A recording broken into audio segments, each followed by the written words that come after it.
Hi, my name is Sanovnik Destang. I'm the president of the Caribbean Hotel and Tourism Association, and I'm also the executive director for the Garddens Resorts group of properties in St. Lucia.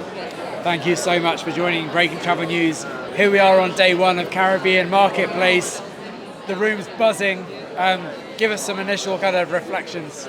Well, we're really excited to be here in Antigua for Caribbean Travel Marketplace 43. The 43 means that we've been doing this for 43 years, but for the previous 42, it was not in Antigua.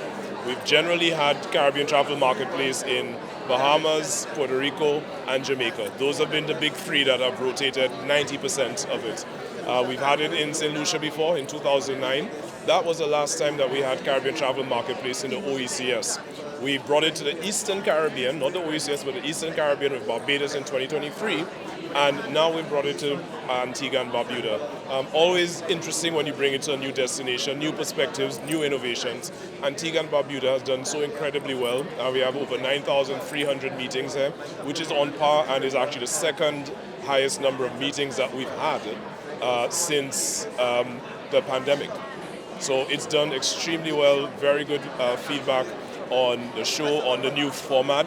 Gone are the old school pipe and drape and the banners. It still takes a getting used to, but people who are seeing it are realizing that it can work, and the open concept allows you a more efficient use of space and allows for more destinations like Antigua and Barbuda, which is interestingly the smallest of our Caribbean destinations, certainly from a population standpoint, to host Caribbean Travel Marketplace.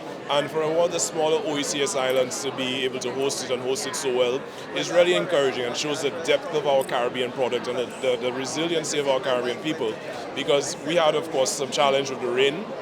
It's not hurricane season yet, but we got quite a downpour because of flash flooding and some apocalyptic looking scenarios. But they more than got past it, and every single event has gone as planned, with some slight changes in schedule. But Marketplace has run on time, the meetings have gone well, people are very engaged, buzzing, very excited to be here.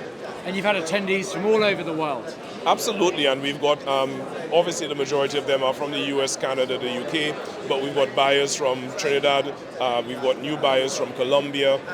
We have right next to me here a buyer from Trinidad who's in the festival tourism market. We've never had a buyer before that I'm aware of focused on carnival and festival tourism who does these kind of tours all around the Caribbean. So, and that's a growing market for us. So really, really good, opportunities that we're tapping into, new markets that we're tapping into. And I think the fact that Antigua and Barbuda has such great airlift and connectivity has also brought a lot of suppliers and hotels from other parts of the Caribbean.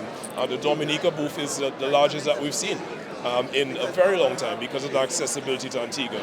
St. Lucia, Jamaica, Barbados, and Antigua itself are here in extremely good numbers, and we've got very good representation from across the Caribbean, very well represented. And of course, yesterday we had the Caribbean Forum. Give us some reflections on that. Oh, the Caribbean Travel Forum has the brainchild of Nicola Madden-Gregg, my past president, and it's a fourth year running. And one of the things we really wanted to do this year more than ever was to make sure that these kind of forums did not become another talk shop, so to speak. It had to be solutions oriented, and every single panelist more than delivered. From the incredible stories of regenerative tourism in Redonda, from a sustainability standpoint on our sustainability session, the very invigorating session on linkages, which again came up with 3 key things that we need to do now to build better linkages between tourism and other aspects of the economy, such as agriculture and manufacturing. And the one that I was the panelist for, or the moderator for, which was on intra-Caribbean travel. That one went extremely well, very powerful insights, not just about taxation, but about everything from the type of aircraft we use, the kind of restrictions on immigration and other things that we need to do to really unlock the potential of the 40 million people that we have right here in the Caribbean that want to travel regionally. And switching hats for a second, with putting your executive director hat on, Garddens. Tell us a little bit about the impact and importance of Marketplace for you from that perspective. For me, Marketplace is the only trade show that you'll ever attend in the world that is solely focused on selling Caribbean tourism. Everyone here is focused on that. Now, there are others, maybe Unite Caribbean, great trade show in the UK, but the top is from the UK. This is bringing the world to the Caribbean.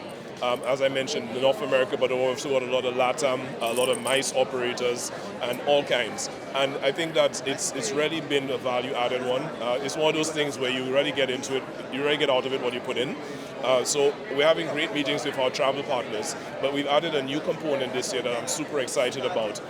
The Direct Booking Summit, the very first edition of it in the Caribbean, that's focused on digital marketing and focused on how hotels, especially independent hotels in the Caribbean, can utilize digital marketing to get more direct bookings. It's not about one channel versus the other, it's about completing that circle of distribution and making sure that you maximize from all areas, including direct. We've got over 80 persons at the Direct Booking Summit. It's going to be held at Sandals Grand Antigua on Thursday, sort of a capstone event for Caribbean Travel Marketplace, and we're very excited to partner with Triptease, who's been hosting this event all over the world. They've had it in Asia, they've had it in Europe, they've had it in North America, and I'm so happy that they've agreed and finally been able to work with us to bring it to the Caribbean. And of course, putting your hat back on now, looking at the future for CHTA, what can we expect from you in that regards? Well, as I've said before, 3 of the focus areas of my presidency are definitely going to be technology, which is a big thing for me. I think technology is one of those things that really can help propel Caribbean tourism without losing our essence. Technology is not the Caribbean job killer, it's a Caribbean tourism job liberator.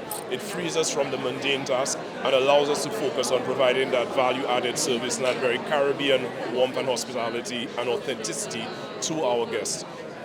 People development is going to be a big focus of mine because our people in the Caribbean are our real superpower, and we've got a lot of great initiatives, training, scholarships, really upskilling our Caribbean workforce, not just to be great employees, but also to be able to take advantage of entrepreneurial opportunities that exist through the Linkages Committee. Because I think that a lot of our hospitality workers can become entrepreneurs. There are some of them who worked for me who are here now at the Linkages Trade Show which is a new component, by the way, Marketplace. We have our Linkages Showcase here. And he's here as part of the Linkages Showcase as an entrepreneur selling to hotels. We want to create more of these opportunities. And of course, the third pillar is, of course, Linkages itself, making sure that we do everything to link tourism to the rest of the Caribbean economy. Because for me, if tourism is not ensuring that it filters through to all aspects of the community and society and the economy, then we have to ask ourselves why we're doing it in the first place. And I really firmly believe in that, and that the opportunities that exist with agriculture, manufacturing, and obviously festival and entertainment economy, that we are still not tapping into fully. So, final remarks as we look forward to another 2 days of Marketplace. So for the next 2 days of Marketplace, going to be tomorrow's our second day and last day of the core Marketplace. Thursday is going to be very entertaining and very educational direct booking summit. And most importantly, we realize that we're in the most tourism-dependent region of the world. And the reality is that the decisions we make today, the collaborations that we have today, the ideas that we share, it's not just for us, but it's for the broader society. So there are 40 million people, as I always tell everyone, counting on us to get it right, push through the geopolitical challenges and find opportunities, because people do want to travel no matter what is happening in life. We've seen that through the pandemic. As soon as you remove the restrictions, everybody came back, and travel around the world came back, with the Caribbean leading the way.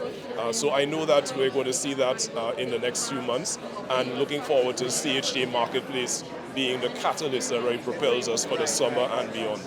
Thank you for your time today. Yes, thank you.